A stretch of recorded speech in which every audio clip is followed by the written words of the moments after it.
righty. So first part of section 1.3, we're talking about a term. A term. This is just a definition I'd like you to have in your notes. It's an expression that is a number, a variable, or a product of a number and one or more variable. An expression that is a number, a variable, or a product of a number and one or more variable. This is the longest definition that we have today. All right, so it could just be a number, like 17. Or it could be a variable, x, or something else. Or it could be the product of a number and a variable. So like 17x or negative 10y. That would be a product of a number and one variable. I guess you could say negative 10xy. That would be a term. Now, one thing that's important to know here, and it's not just for today's lesson, but for other lessons that we do also, it's important to know that terms are separated by plus or minus signs. Now, if it's a minus, a negative, you want to kind of keep it with the term. But that's kind of just the main idea. Terms are separated by plus or minus signs. All right? One other thing about terms, we'll talk about something else next, but like terms have the exact same variables. Like terms have the exact same variables raised to the exact same powers. That'll be really important today. Part of our lesson is going to involve simplifying some expressions, combining our like terms. You're only allowed to call them like terms if they have the exact same variables raised to the exact same powers. We'll come back to that here in just a second. Now, coefficient is the next thing you need to know. It's important that you know these because you'll hear me talking about these things, again, not just today, but in other lessons for algebra. The coefficient is the number part of a term. The number part of a term. I'm going to give you an example. This is not really example one. I'm just kind of giving you an example of what a coefficient looks like. It says the coefficient of negative 2x is negative 2. Sometimes we'll say the coefficient is the number in front. You kind of have to be careful by saying that. You need to make sure that it's actually multiplied by the variable. That's another way you could describe the coefficient. Okay, this is the last definition. I'll kind of put an example of this up here in just a second. But a constant, well, that would be a term with no variables. A term with no variables. Remember, a term can be a number, a variable, or maybe a product of numbers and variables. So this would basically just be a term that's only a number. I put an example up here if that helps you. The constant term of the expression 7x plus 8 is 8. The constant term of 7x plus 8 is 8. All right, a constant term. It's a term with no variables. Okie doke.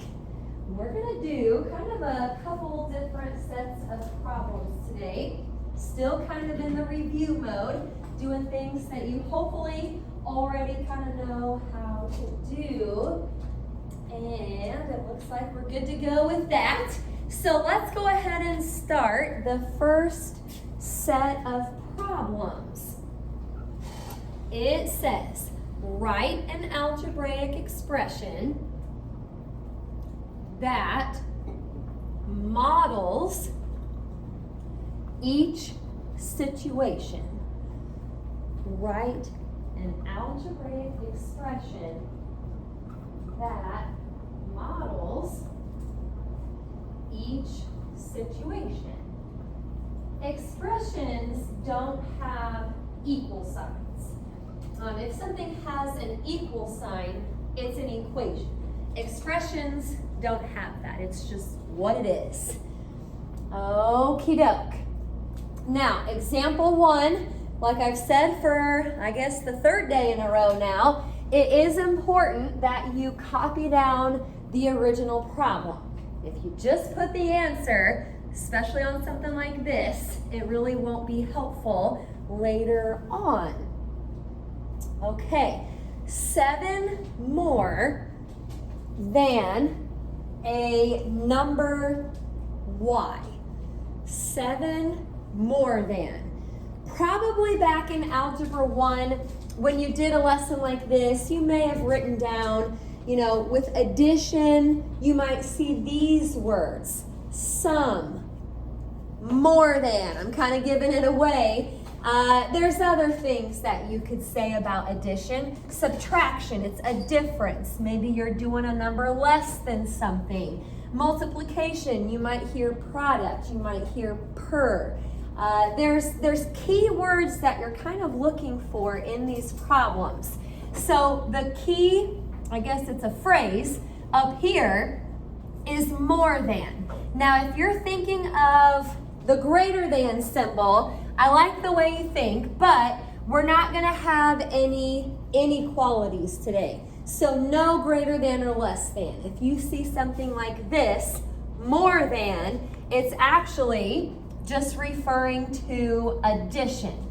So there's really 2 different ways you could write this. 7 more than a number y. You could just say 7 plus y. Or addition is commutative, like we talked about yesterday. So you could also say y plus 7. Okie doke, that one's not too bad. Let's keep going a little bit. I like this one. Example 2, you have to be kind of careful with this one. 2 times the sum of A and B. 2 times the sum of A and B. Before I really talk about what this is going to be, what you want to know about multiplication, which is what I'm thinking of right now because this says times. With multiplication and these types of problems, we probably want to get away from using the dot or the X. We don't really like to use those too much in algebra. I know we saw the dot a little bit yesterday, but with a problem like this, and you're talking about multiplication, you really want to use parentheses. What's happening here is this 2 is getting multiplied by the quantity, because this says sum. Sum means addition. So I'm going to have to stick that a plus b in parentheses because the entire thing is getting multiplied by 2. You don't want to do this 2 times a plus b because with this, you're actually only multiplying the 2 by a, not by the whole quantity. That's why we like to use parentheses. Okie doke. We're going to do one more of these and then we'll get to some simplifying types of problems. Number 3. You have $70 in your checking account, but you spend $10 per week. We're not looking for an answer, okay? There's not really an answer to these problems. We're just trying to come up with an expression that models the situation. You have $70, but you spend $10 per week. Do we know how many weeks?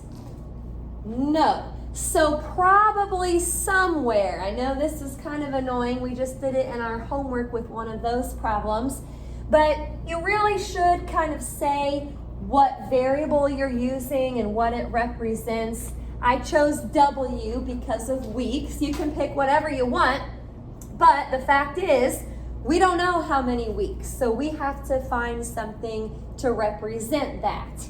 Now that I have my variable, let's think about this.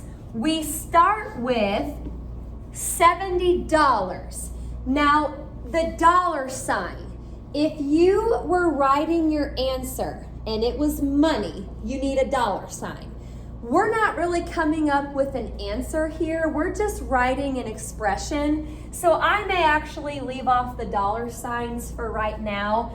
I'm just starting with the 70, but I'm spending $10 a week. If you're spending money, what operation is happening? Addition, subtraction, multiplication, or division? Subtraction, unfortunately. Yeah, you're spending money, so you're subtracting, and it's $10 per, I know we didn't really list out keywords, but that is one, $10 per week. With a problem like this, to show the multiplication between the 10 and the W, best way to do that is just to put them right next to each other. So 70 minus 10W. You can't do anything else with it. You don't know how many weeks it is. You're just finding an expression to represent it. If you leave the dollar signs, by the way, that's fine. We just don't really have an answer yet, so I left those off. Okie doke. Any questions about the first few? Not too bad. Okay, well, let's keep moving here. The next, and I want to say last set of directions just says to simplify by combining like terms. Simplify by combining like terms. So we're really going to talk about like terms here. Remember, they have the same variables raised to the very same power. Okie doke. Number 4, let me know if you have any questions along the way. Still just kind of reviewing some things. 8b minus b. 8b minus b. Now, these are like terms because they have the exact same variables raised to the exact same power. Technically, those are both b to the first power. Now, what's kind of weird back here is that it just says b. I don't see a number in front of that, but what should I assume is there? Go ahead. Yeah, exactly. There's basically a 1 right there. So this is like a negative 1b. Now, I know if you remember how to do this, you're like, yeah, I know, Mrs. Street, this is kind of simple. Yes, it is. But in case you forgot how this works, when you combine like terms, you don't change the variable part. You leave the b alone. You only combine the coefficients. Remember the number part of the term. So 8 minus 1 is 7, and that's it. Answer there is just going to be 7b. 8b minus 1b. All right, let's move on to some more. Number 5. Here we go. 7 minus 5f plus 2f. 7 minus 5f plus 2f.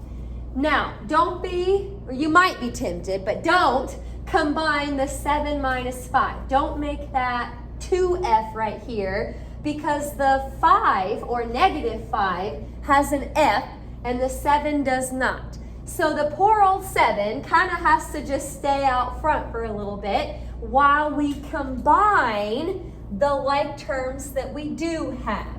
So again, I'm leaving the 7 just the way it is.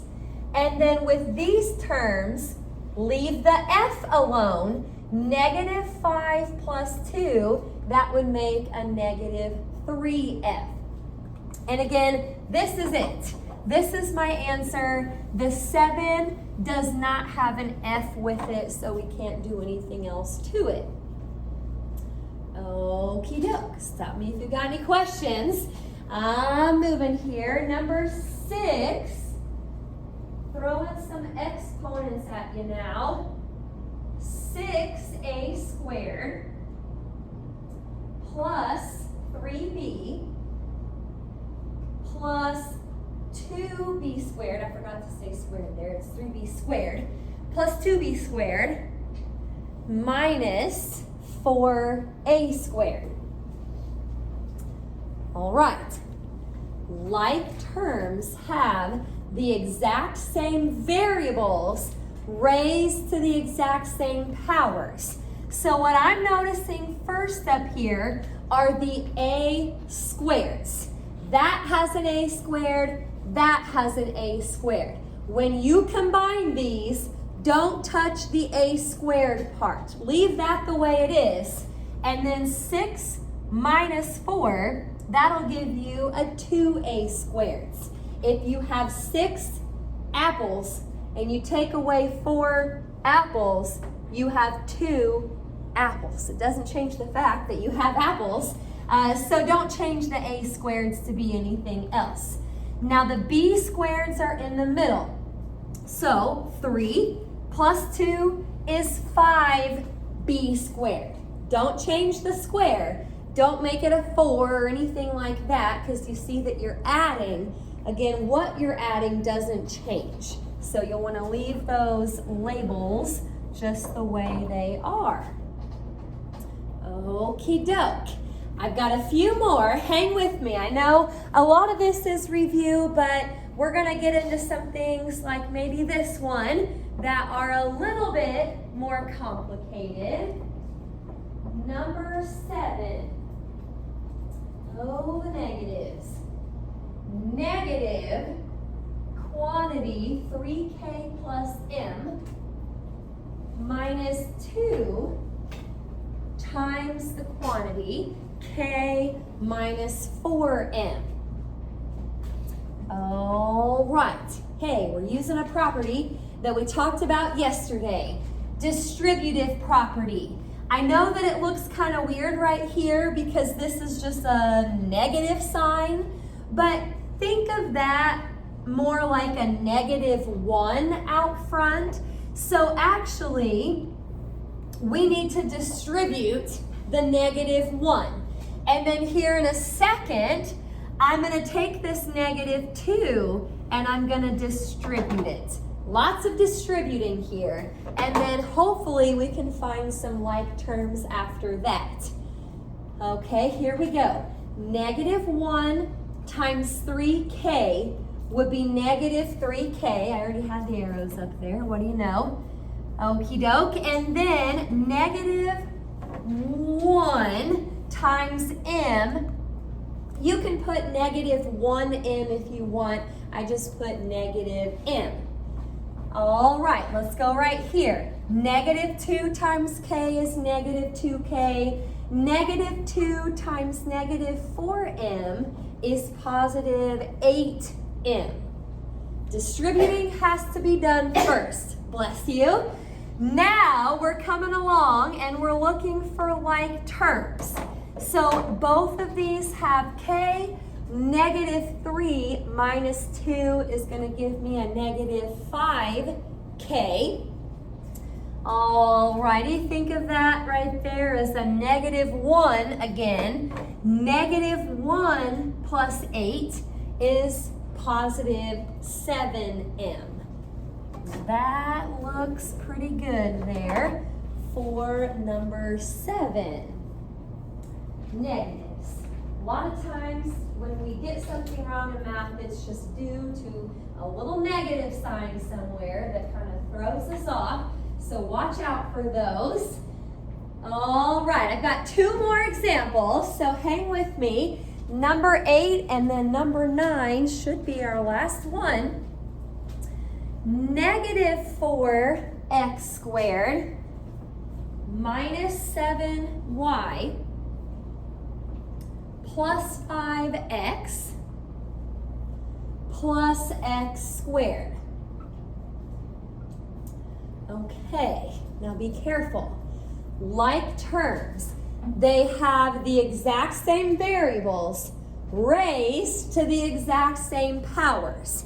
That has an x squared, that has an x squared. Those are like terms. Unfortunately, the 5x right here is not included because it's just x. It's not x squared. It has to be to the same power. So I'm going to combine those. Think of this as 1x squared. -4 plus 1 is -3x squared. And I guess we're just going to have to leave these the way they are. -7y and then plus 5x.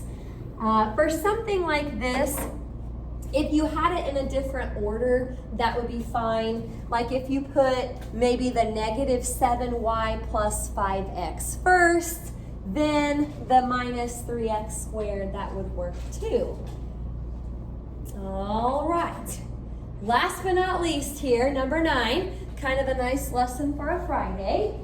Okie doke. Number 9. Oh, fractions.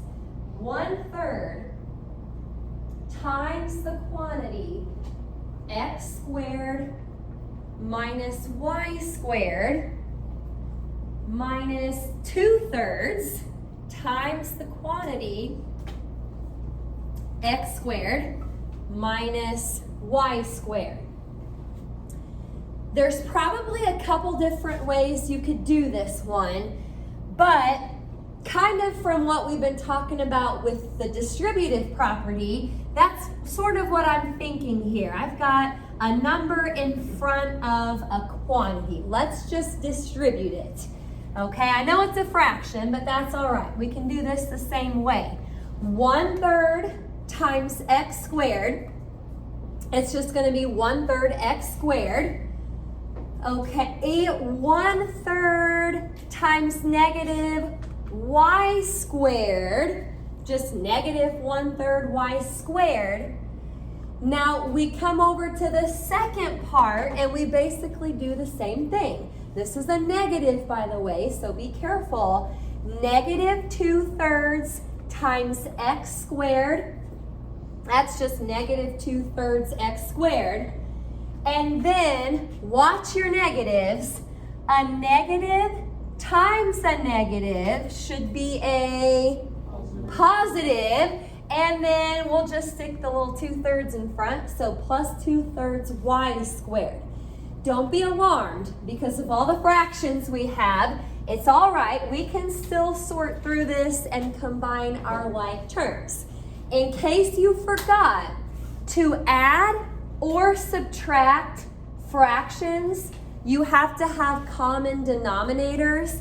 And we're really lucky here because all the denominators are the same. So when I take 1/3 minus 2/3, I'm going to leave the 3 on bottom. But 1 minus 2 is -1. So throw the x squared on the back of that. You'll have -1/3 x squared. Okay, look at the y squareds. Again, we're lucky because we already have common denominators. So I'm going to keep the 3 on bottom. -1 plus 2 would be +1. And then leave the y squared on the back. There we have it.